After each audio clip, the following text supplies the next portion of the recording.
There's a kind of rock bottom a man hits where he would rather crash on his office floor than walk through his own front door.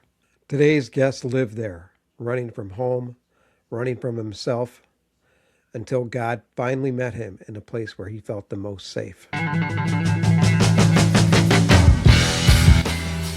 Welcome to the Valiant Forge podcast, where we help men overcome life's battles, show up better in the world, and become a valiant warrior for God. This is a place where we share practical strategies that will equip you on life's journey to help you become the man God has called you to be. Are you ready to overcome your doubt and fulfill your purpose just like Gideon? If so, let's go. Most men won't talk about the moments they're ashamed of, but today's guest does.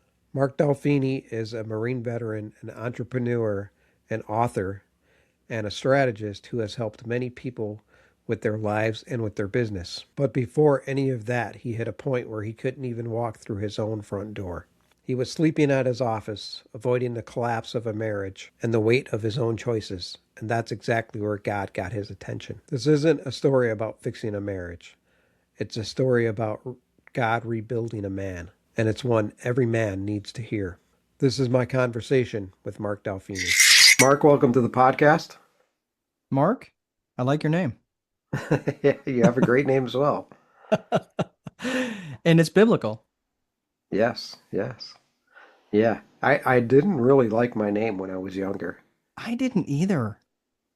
I didn't feel like there was so growing up, I felt like there wasn't enough famous Marks right? Like, and then we grew up through Mark McGuire, right? And there was some other famous Marks that came along. Marky Mark we had to suffer through. Yes. But, my gosh, so many times I've been called that. And my last name is Osborne. So when I was young, I always got asked if I was related to Ozzy, which the spelling isn't the same. But my nickname as a child was Little Ozzy. Oh my, yeah. Just because of yeah. And how many people spell your name in various ways or call you Marcus because they think it's more formal, I've been called Marcus quite a few times, but my name does get spelled with a C once in a while when people don't remember that it's actually with a K. It's yeah. But as I've gotten older, though, I will tell you, I have definitely grown an appreciation for it because it's not a very popular name. Oh, that's correct. Yeah. So, tell us your story. So how did you come to faith? And then what brought you to being the man you are today and what you do today? It's interesting. I grew up in New York, and my family, my father and his side of the family is Italian. My mother and her side of the family was Scottish, like straight off the boat. And in fact, she immigrated here when she was in her teens. And so on my father's side, they were raised as Roman Catholics. On my mother's side, we were raised as Anglican Catholics. And there really I didn't know anything different. I mean, they called it the Episcopal Church, but it was Anglican Catholic. And I didn't know anything different, right? We just knew about the Roman Catholics and that's what they do over there, but not realizing how similar the Anglican Catholic, the Episcopal Church is, especially High Episcopal, which was what we were involved in the Anglican Catholic Church. So, and it wasn't until I actually joined the Marines until later on that, I mean, if you ever want to find faith, you usually find it in the military, right? Yeah. Like I went to the boot camp. Boot camp was awful, and everybody who was anybody kind of wanted to go to church just because you got a break. If nothing else, for an hour, you just got a break. And for me, faith was always played a role for us, but I never really felt moved by my faith. And it was, and this isn't meant to be an indictment of any particular faith or anything like that. I'm not here to say Anglican Catholicism was good or bad or whatever. It was very corporate, right? For me, like I just kind of knew, like, okay, we go in, we do this, and then right. After that you do this, right? It was the liturgy between Anglican Catholic and Roman Catholic are very, very similar. So for me, I that was kind of what I grew up in. So when I went to boot camp and now I'm on my own doing my own thing, I went to they were like, okay, where are my Catholics? Well, I didn't really identify as Catholic. It was Episcopal. So they're like, where are my Catholics? So all the Catholics went over there, and where are the Protestants? Okay, you go over there. So I got Hmm. shepherded into a Baptist style. We didn't. It wasn't called a mass. It was just basically this A preaching session. service. I was like, Yeah. oh my gosh, is this guy a football coach? Like I didn't know what I was in for, right? This is in, this is in Beaufort, South Carolina. So I was like, holy crap, like what is Wow. happening here, right? This is not church. But it was a lot. So I ended up going to the Roman Catholic Mass, which I felt much more comfortable with, right? I was like, oh, this is recognizable. I know what we're doing. We go and Yeah, blah blah blah. yeah. So anyway, that was kind of my journey along, and I stayed on that journey for most of my life. In fact, it was, I would go to mass, I would go to, wherever I was in the world.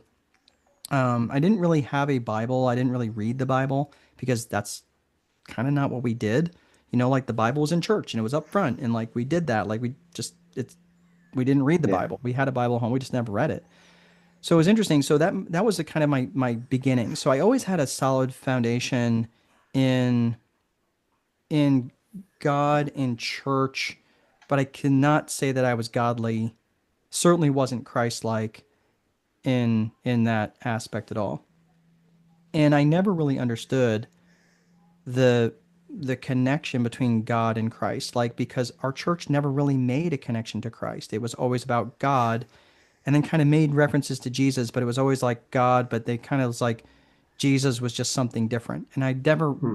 I just couldn't make that reconciliation. And I will fully take ownership of that, because it's not like I really was all that interested. I was just kind of going and checking the box and doing that thing. Well, later on in life, I had not been married. Was had series of relationships on and off, things like that. Well, I ended up meeting this woman who is now my wife, and my bride and I, we would go to church, and we went to church, and I remember her asking when we went to this Episcopal church here in town, and she's like, "Where are the Bibles at?" And I'm like, "What do you mean, where are the Bibles at? Like the Bible's up front, like it's this big golden book, like they read from, and they hold it up, and like the whole thing, right? They make the big entrance with the word of Christ in the gospel." And I was very confused by why she asked that. And she says, well, I'm used to, and then she kept saying, well, I go to a Christian church. And I'm like, well, why would you say a Christian church when it's all based on the teachings of Christ, right? But then I Right. recognized the difference between evangelical and, non-evangelical, I guess, what you want to say, like a more, Bible-based type Right. church Right. versus not, right? Yeah. So I don't know how to say this the right way. So I'm hoping that your listeners will give Yeah. me some grace because I I'm don't know pretty how sure to they will. describe this, right? And I'm certainly not no theologian. Um, so in any event, my faith really started to grow when things in our family really started to fall apart. Hmm. And yes, we went to church, we got married in church, but I think that God was probably the furthest thing from our relationship. And it was in 2016 and 2017 where we'd been married for a number of years. I had, we had two children at the time. They were not of my biology, but they're my kids. Like I adopted them. They're my boys. And I say that because they're older, right? So right now they're 20 and 17, but we've been married 11 years. So, but they're my kids. They're my boys. They're my kids. They have my name, and I've been in their life since they were 3 and 5. We were doing pretty much our own thing at that point. I wasn't even living at home because things were just so bad. I didn't even want to go home most of the time. I would just stay and sleep at my office. And and I'll tell you what, if you really want to find God, they say they find it in the bottom of a foxhole or in prison or something like that. But I'll tell you, when Right. you're in a bad marriage, Hmm. I'm telling you, and it was just we fought about everything. If I said the sky was blue, she'd say it was pink, and we would fight about that. I mean, it was so much hurt and betrayal and all of the things that were going on. And it was not. Let me just make this clear. It was 100% me and 100% her, giving 100% of nothing good. And I will 100% own my part of it, and she has owned 100% her part of it. And we were out doing our own thing and everything that means. Okay, so we'll just kind of leave that there. Yeah. But not in a great way, and it certainly was not a great period of my life that I'm super proud of, but it did bring us closer to God. And it was interesting because how people show up in your life during the time when things were really truly at our worst. And I knew she wasn't sleeping much, and she ended up getting fired from her job, and just things were just circling pretty quick. And this woman who called me, and I remember this woman, and I kind of posted on social media that, hey, we're kind of done. I ended up removing all of her Wow. photos, like, hey, we're kind of at the end of this. Thanks everybody. And there was a couple few people, very few. All the others are saying thoughts and prayers, right? The people who never think or pray, right? But Right. Right. the Right. people saying the thoughts and prayers thing.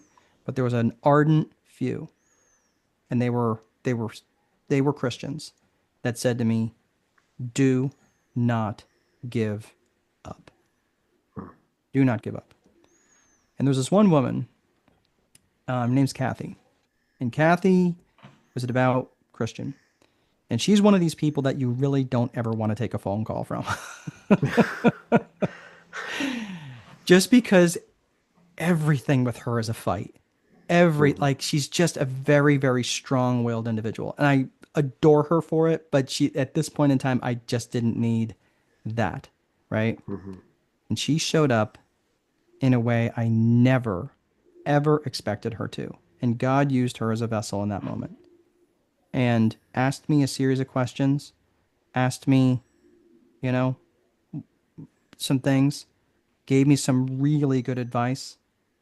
And she, and that was it. And that was the thing that she said, she gave me some other pieces of advice, like, you know, um, start going to church, start listening to church, start praying together, start, if you're not living at home, that needs to change immediately. Don't take advice from non-Christian, non-married people right now, right? Like, I mean, she gave me some really good advice. And that right there, and the people that God brought into my life, where it's not coincidence, it was providence. Amen. And during that period of time where we not only got to the other side of it, and now keep in mind, when I walked into the house for the first time, I walked into a situation that's not worth repeating, but it was, it was, it was, you know, I didn't care. I didn't care what was going on. I didn't care what had happened and whatever. And I walked in and I said, listen, I don't care what happened. I care what's going on from here forward.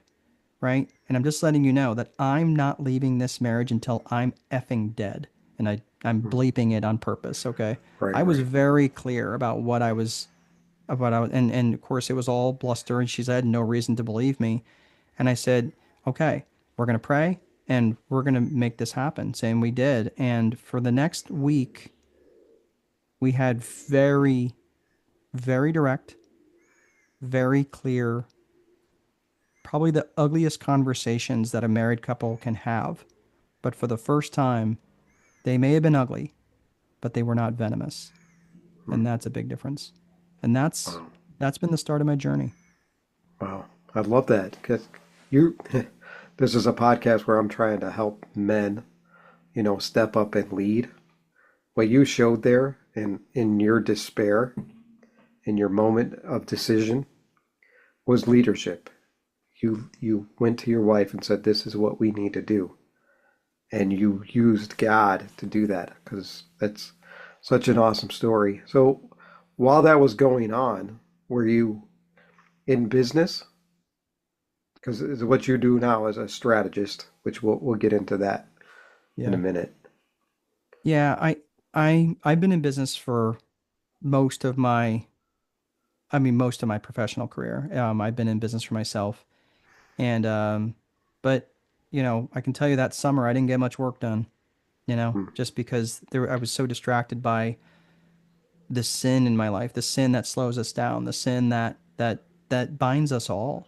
And it's so weird that people have this weird relationship with the word sin, and it's just like, just it's almost, it's like that's what the Bible thumpers, that's the word that the Bible thumpers use, and it shouldn't be.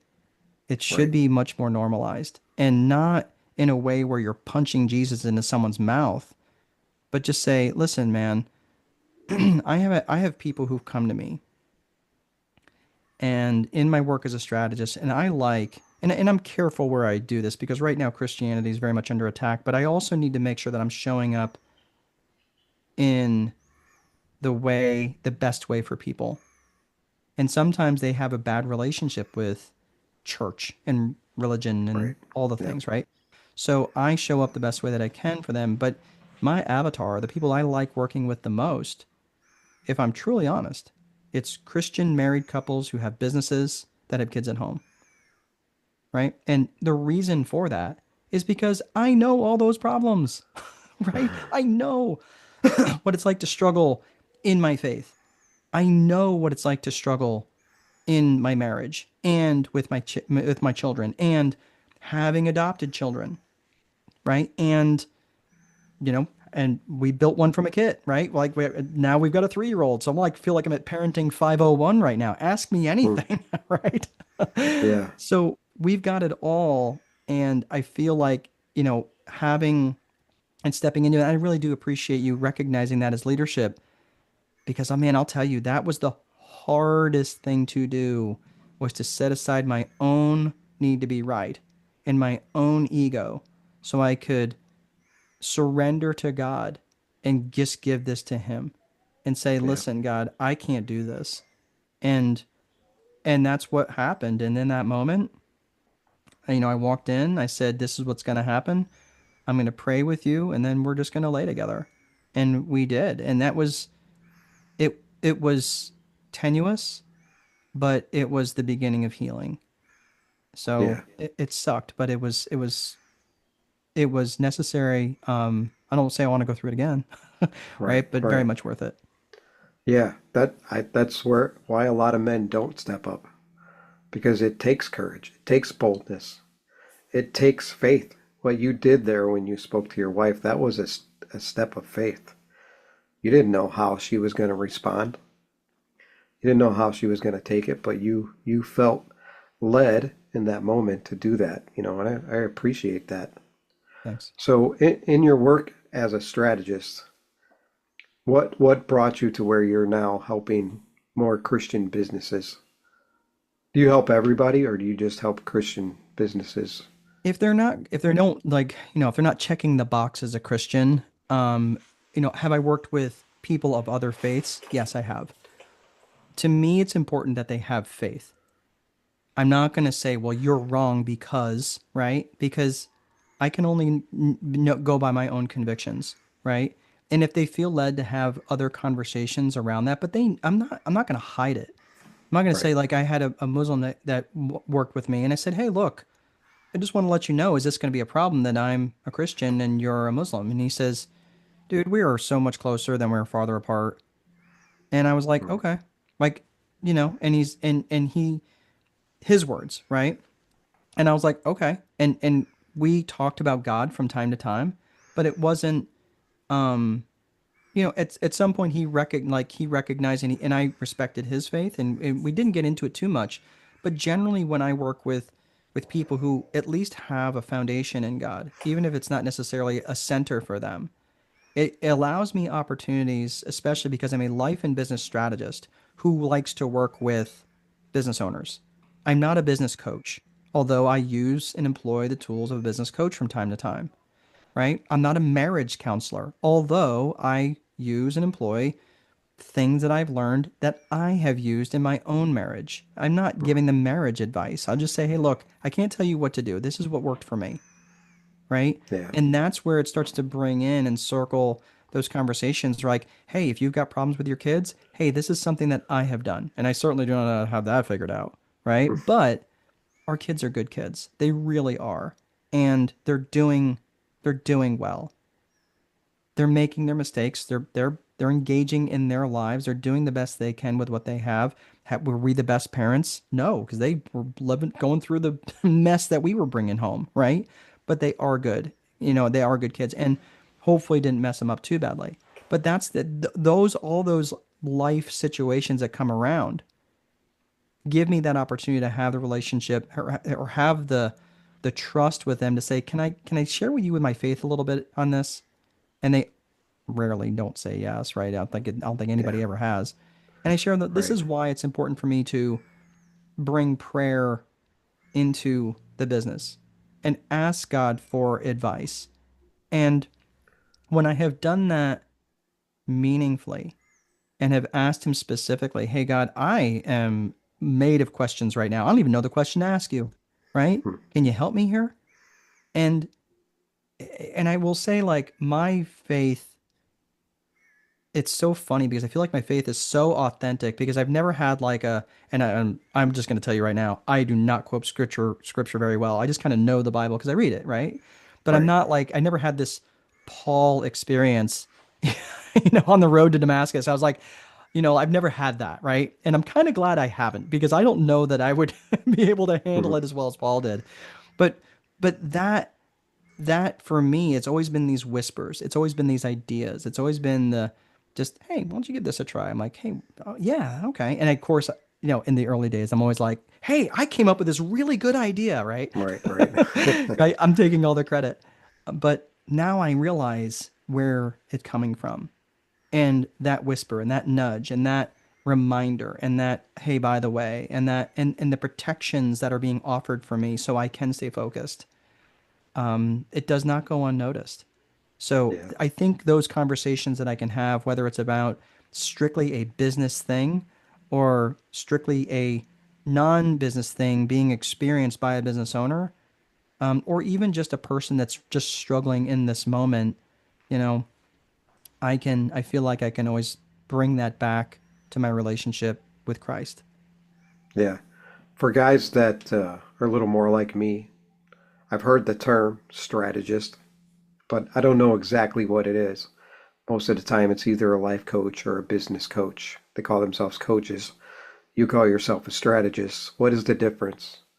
You kind of just explained it, but Yeah, it's a great question, and it's so a coach is probably a little bit more limited in, and I'm painting this with a very broad brush. So I don't want to get hate mail from a bunch of coaches all of a sudden, but coaches tend to be a little bit more. They ask a lot of questions, and they really truly believe fundamentally that the answer lies best within the individual, which I also agree. Right? I think a lot of times if you're asking a lot of the right questions, the question it's a there comes with a fundamental belief that the knowledge is already inside that person. It just kind of needs to be brought out. And I also believe, and this is my truth, that a coach also brings with them a certain degree of accountability. So I don't know if you were in sports in high school, but you did not show up late to practice, right? We right. were on the wrestling team, and it's just Yeah, it was start run. music for me, but same Well, thing. same thing though, Yeah. right? Same thing. Like, just start playing chords until I get tired. You're like, really? I don't really want to do this, right? Start cleaning Right. up. You're like, and that's the sort of thing. Like, start running laps until I get tired. And that's the thing that I also feel like a lot of people who refer to themselves as coaches aren't, because they don't bring that measure of accountability to others. And that's really what I believe. Like, a lot of people may have knowledge, but they don't necessarily bring the accountability. So that's for me. Now, there are a lot of coaches who are very smart and have lots of different aspects. They bring knowledge to the table, of course. They kind of bring in their own knowledge, and that's where it starts to cross over between consultant and coach. But as a strategist, I employ very specific techniques, which which sometimes looks like consulting, sometimes looks like teaching and educating, and sometimes looks like coaching. It's just from a strategic perspective. Just think about clearing off a metaphorical table and putting together a battle plan based on whatever assets you have at Mm. the time. And to do that, you have to really know everything. You have to kind of know all aspects of that. And there's a lot of coaches who kind of don't wander into the personal aspect of it because, like, nope, I'm just a business coach. If you Right. need to talk about personal stuff, you go get a marriage counselor. You go get someone else that's going to handle you with that. I will delve a little bit further deeper into that, but I still will say I really do think you guys need to visit with a marriage counselor or talk to a priest or or whatever, right? Like, preacher or someone, like there's specialists, you need to talk to a specialized tax accountant. You need to talk to a patent attorney, right? Because as a strategist, I know a lot of things about a lot of things, but I also know where my limits are. So it does sound a little bit like I'm a little bit of a consultant, a little bit of a coach, a little bit of a guru, a little bit of an educator. But as a strategist, what I do is once I know their personal vision, then all roads will lead to that personal vision. And that's probably the biggest reason why I'm so focused on Christ. There's a wonderful book. I'm going to blank on the name, but it was written by, or it was a book called Visioneering. And it's an older book. It was written in 1999.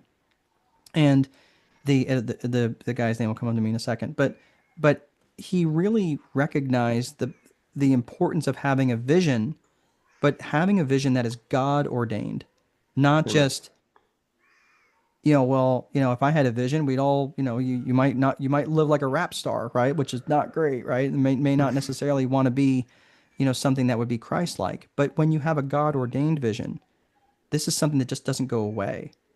And I think Right. that when you have that, when I recognize what people and what I refer to as the Viper methodology, the V for Viper is vision, and it starts with personal vision first, business vision second.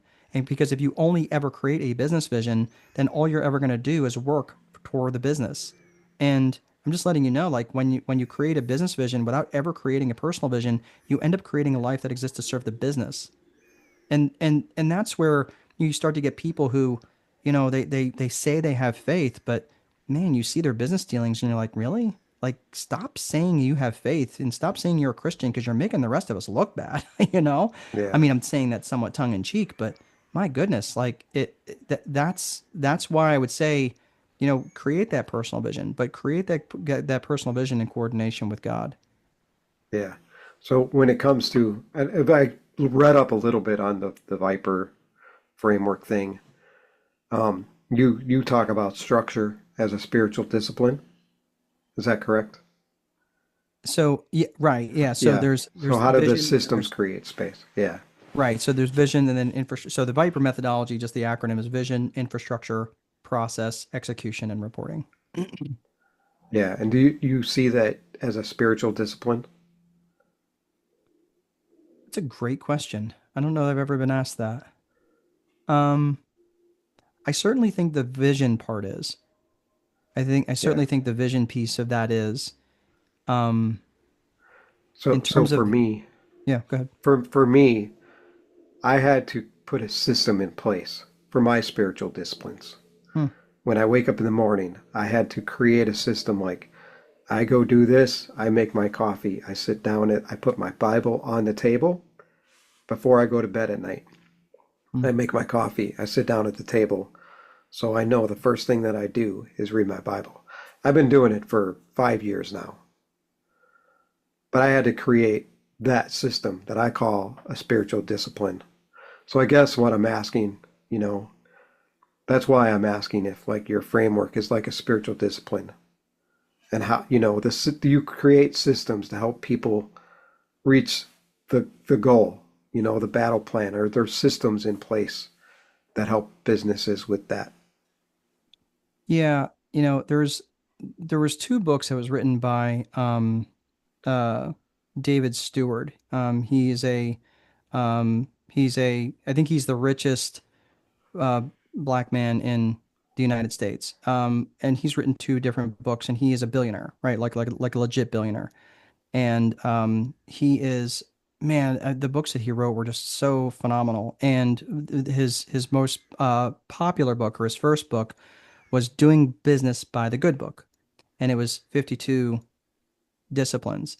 And the book, in fact, I just got done reading Leadership by the Good Book, which was really spoke to the discipline that he brought, that he brings to the table and in these different spiritual disciplines. And it's interesting because like right now, Charlie Kirk is Yeah. a big hot button thing for Christians. And it was interesting because what people don't know about Charlie Kirk is he ran I mean, he created $100 million organization, Yeah. right? I mean, I think that's the numbers on that, right? But no one really talks about that. And the reason why is because like he didn't make business and bring God into it. He had God in his life and brought business into that. He brought Right. everything right into his relationship with God. That was first, second, and third in his life, right? And it was interesting because like I didn't necessarily appreciate his approach, and certainly didn't agree with everything he said. But but you got to admire him for his faith, and I think that when you have that as your structure, like that becomes the default. I like, in my world, I would call that habit stacking, right? Or Yeah. you're inserting basically a link into a habit chain, right? So you know you're going to get up in the morning, God willing, and if you get up, your feet hit the floor, the Bible's in front of you, right? It's no different than, if you were going to do that and then you were going to go running, right? So you put the Bible on top of your running shoes, right? Like something Right. along those lines. But that so for me, the spiritual discipline, I don't I think the vision piece for me is probably that first link in the chain for the habit stack. Because for me, the first thing that I do, I get up in the morning and I leave pretty early and I come to the office, and that's the time that I spend in prayer and reflection and reading the Bible. And then wherever I open the Bible to that particular day, right now, I think I left off in Mark, ironically enough. But I was reading, no, it was in John. Sorry. So I was reading in John, and Mark's a great book, though. yeah, oh, it's wonderful. And that was the thing and I'm reading right now. I think it was John 6. And again, please Right. don't tell me I was wrong. Like don't send me emails like, Don't oh, worry. how Don't dare you, worry. right? But I'm the same. I've been reading the Bible a long time, but I don't have a great memory. So, yeah, but it was so wonderful because I was reading that and it was interesting that I got caught up in that God doesn't judge, he leaves judgment to the Son. And it said it twice in John 6. And I was like, how did I miss this? Right? How did I miss this? I've read this a number of times, but how did I miss this piece? Well, I was ready to see it. Right? So it's just kind of interesting how these things come along. But I do this in the morning when I'm the sharpest. It's my best energy of the day. And I know that I'm going to get it done. And I wait for my coffee to brew in the office. And as soon as it's done, I'm not dogmatic about it. I mean, I spend as much time as I feel I'm ready right. for. Right. Sometimes it's just for a few minutes, and sometimes it's longer. And then I spend some time in prayer as best as I can do, and then I start my day. And I feel like that foundation has been good for me. So, but for me, that's part of my personal vision. And I remember a time where I would be embarrassed to be seen walking around and carrying a Bible. Now, I have no reason to be. I have no reason to be ashamed. I have no reason to be embarrassed. I have no fear of ridicule because I know my Yeah. faith. Yeah. You talked a lot on your profile. I saw where you talked a lot about the the hustle culture, the daily grind, you know, Yep. people get burned out easy. I myself, I'm a little bit of a go-getter. When I started this podcast, I found myself every day diving into content, trying to figure out how to start it. And once I got started, like I have to, again, this is discipline. I have to put disciplines in place so I'm not spending all my time doing this outside of my job because I also have a ministry, I have a family, I have grandkids and kids to, mentor. And how does a person, most business people are pretty high driven people, they're the A type, they're go-getters. How do you teach people to not get too busy with reaching the vision while, staying connected and not overdoing it?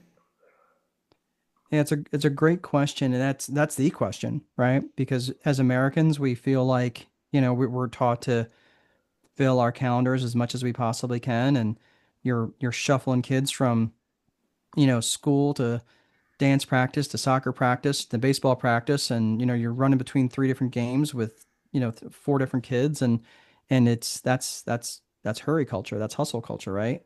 And Yeah. I feel that when you're really clear about your relationships, because I think that we often forget that God wants us to be together and wants us to have relationships.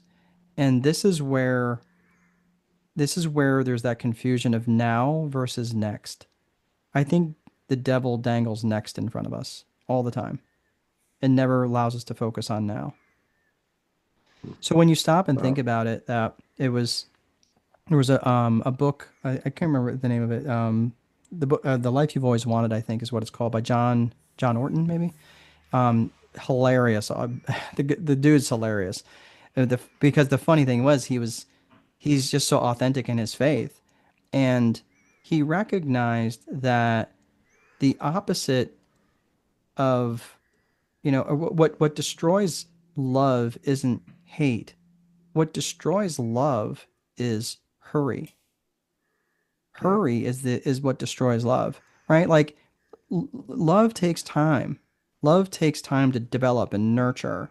You can't rush growing a rose. You can't rush growing crops, right? This takes effort and love and time. And when you're trying to grow a relationship, you can't do that when you're always running from one thing to the next. Now, for some people, it works. But I'm saying that when those storms come, like they came in our life and we were under full attack, we didn't need more hustle. We needed we didn't need more hurry. We needed to slow down. We needed to pull in all the plants and get the cats inside and close the windows, and like we were in a storm and we're outside in the in the lawn looking at the funnel cloud forming, right? Like that's not what you do. You need to get in and gather and huddle. And that's what we did, is we slowed down and recognized that, okay, yeah, you can do that for a stretch, but you also need to slow down and for a stretch. And this is why the Sabbath was so important. And I'll be honest with you, I'm not I don't practice the Sabbath probably the perfect way, right? But I always try to make time, for our Sundays where I don't spend time in work. And I'm a pensive kind of guy. Like for me, I enjoy sitting and thinking and writing, and that's yeah, something that is relaxing for me. That's good for my brain, right? I read about a book every 5 to 6 days, right? Sometimes they're a little bit slower, but I love doing that, and I love going back through those sorts of things. But again, when there's times where I just need to slow down, sometimes I just sit. And right now, which it's so fun with our kid, with our kids, the 20-year-old, right now he's kind of out doing his own thing right now. But our 17-year-old, our 3-year-old, just seeing the bond develop between them because we take time, because we're allowing that to develop. I think that is because I'm so vision focused, because I know I have a vision for what I want my life to look like. I have a vision for what I want my marriage to look like. I have a vision, which by the way, I've shared with my wife. And when we were sharing with one another, hey, I really need this from you. And she would say, hey, I really need this from you. And I'm like, right, okay, I can do that, right? And when there was violations, because we're always going to mess up in some ways, we can right, instantly go back to grace and try to afford some grace and say, okay, we're going to make mistakes. Can we get to grace? Can we get back to grace? Right? Can we repent and move back forward? And I use that word repent because again, it's like, hey, let's pretend, let's not pretend it didn't happen, but let's move forward from it, right? Let's not dwell on the past, right? Because the ego dwells on the past, right? And that's where we get stuck. So I think that to answer your question is, I think when you're vision focused and you're focused on what you want your relationship with your wife to look like, with your kids to look like, with God, what do you want your relationship with God to look like? And you can start to pray on those sorts of things. I think that's when you really start to recognize that that one more email or that one more thing that you're going to do isn't really in alignment with your vision, because the work's always going to be there. yeah. So how do you teach business Christian entrepreneurs this practically? Because I'm a guy on a podcast who talks a lot, and I expect people to listen. And if they listen, they'll see a change, they'll see a difference. But when I work one on one with someone, which I don't do a whole lot, but I have people in my church that I disciple. When I sit down with them and have a coffee, and then they want to get in shape, I say, hey, let's go running. Saturday morning, meet me at 7 o'clock. That's a practical step. Then they start seeing the change. So how do you teach Christian entrepreneurs how to avoid busyness and to stay focused on their vision without overdoing it? Well, let me ask you. Let's say a man comes to you and he's 300 pounds overweight. Would you ask him to go running on Saturday morning? No. Okay. You would meet him where he's at, right? Right. Right? Hey, why don't you and me, why don't we go for a walk Saturday morning? Right? Exactly. Yeah. Right? You meet him where he's at. So for me to come in and start again punching him in the mouth with Jesus isn't going to work, right? You got to meet them where they're at. So a lot of times, usually the first, handful of sessions, I'm getting to know them. And the thing is like I have to get them to trust me. And I need to be able to trust them a little bit because I share a lot of stuff with them about my personal life. And some of it's, intimate details that I don't necessarily want the world to know, but certain things that I'll share with them because it is important that they understand, hey, I'm in this with you, that I don't have it all figured out either, but I'm doing the best I can. And maybe I'm 17% of the way in and you're 3%, and I might be able to at least guide you, right? Yeah. So I certainly can't say that I'm 100% on anything in life, but that, I mean, at least further along in some areas, for some people. And they're ahead of me in other areas, right? So they teach me, which is also why I really enjoy the work that I do. But meeting them where they're at first and foremost. If they're coming to me because their business is dying on the vine because they don't know how to operate efficiently, or they have a lead generation problem, or they have a marketing problem, or an advertising problem, or they've got a personnel problem because their core values are so messed up, or they've got an accounting issue. Like those are the four core functions of business: lead generation, sales, operations, accounting. I know that I can go to them and with a lot of tools in my toolbox help them in all four of those areas.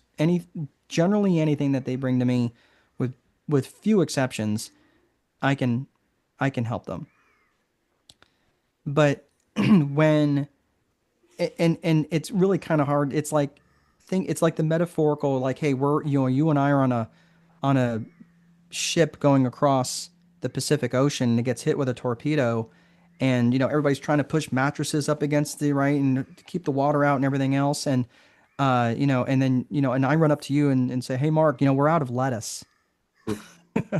Okay, right? Like it's like getting shot in the chest and like, hey Mark, have you eaten enough broccoli today? Like, Right. pretty sure that's not going to matter right now, right? Yeah. So you have to meet them where they're at. So I think that's probably one of the best things that I do, but I also know when to seed. And I will seed certain things. And I have a really good memory for conversations. So I will know like when I've seeded certain things. And I also take notes too, but that way I know like, hey, I've seeded this or I've talked about this before. And sometimes when I bring it back around and say, hey, I know I've talked about this or I know I've mentioned it in the past, maybe we need to have a little bit longer conversation about this now, Hmm. because now they've Oh, had time to ruminate on it. Now they're ready for it. And that could be anything. Like it could be if I know that they've got a lead gen problem, but right now there's someone they need to let go, right? Because they're so toxic, right? So it's all those different aspects of a life. But I always try to do that, on things that they're ready for. And there's just certain people that they're not ready for the religious conversation. And that's okay, but they know my faith and they know when they're ready to have that conversation.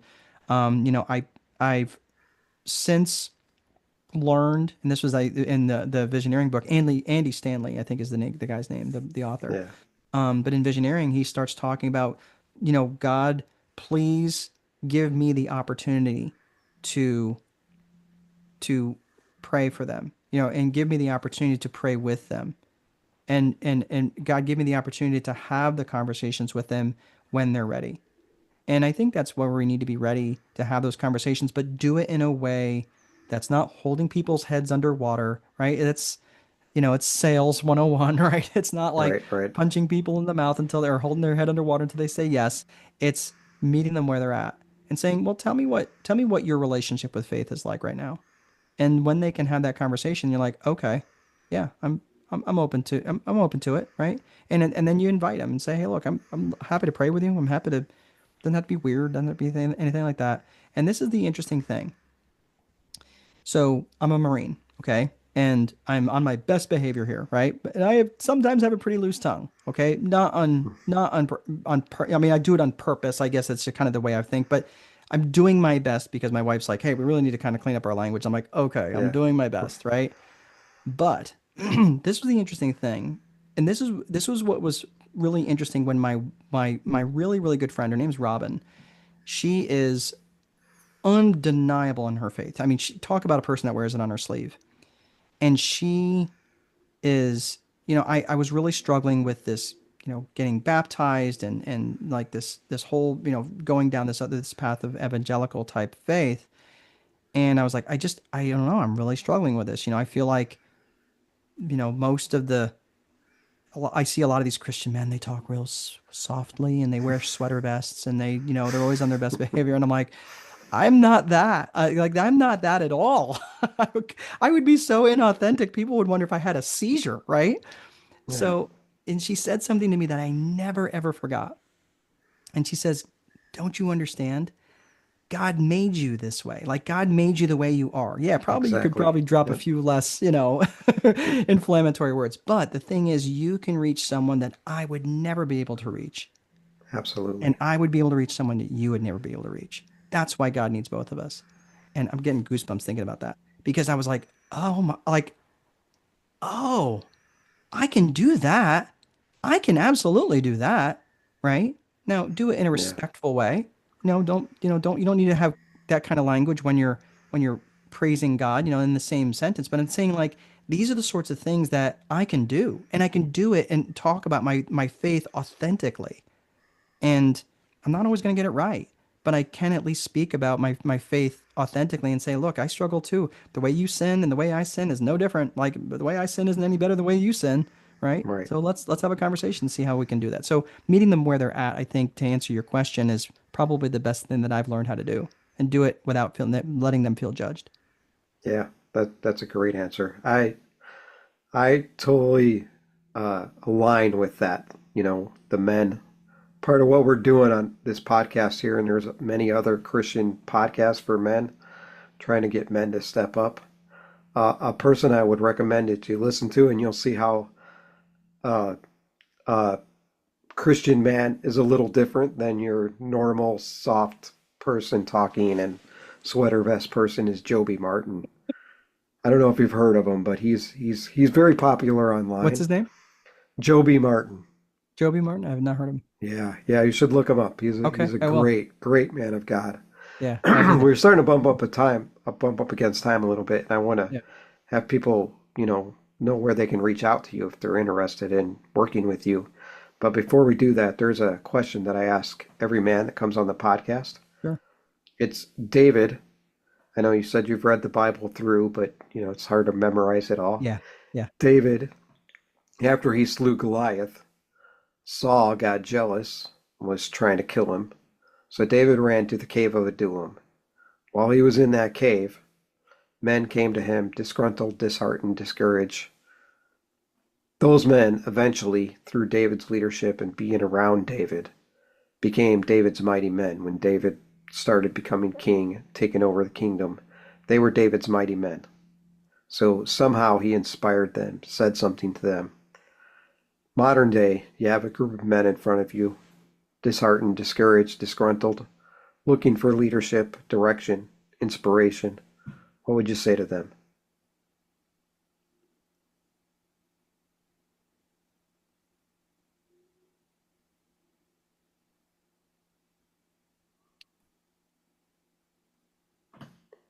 I would say set aside fear, set aside your need to be right, set aside your ego, and seek God in everything you do. Amen.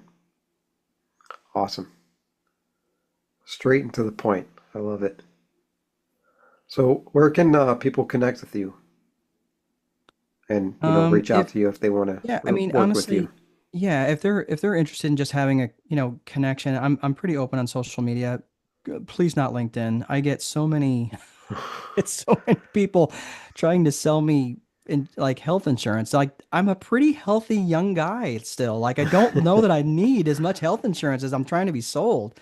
Oh my gosh, like that and dental insurance, like, are my teeth that bad? I don't think they're that bad, but anyway, no, but any of the social medias like Instagram or Facebook, you're welcome to reach out to me, and I'll have conversations with anybody, especially if they're struggling. I again, I am getting.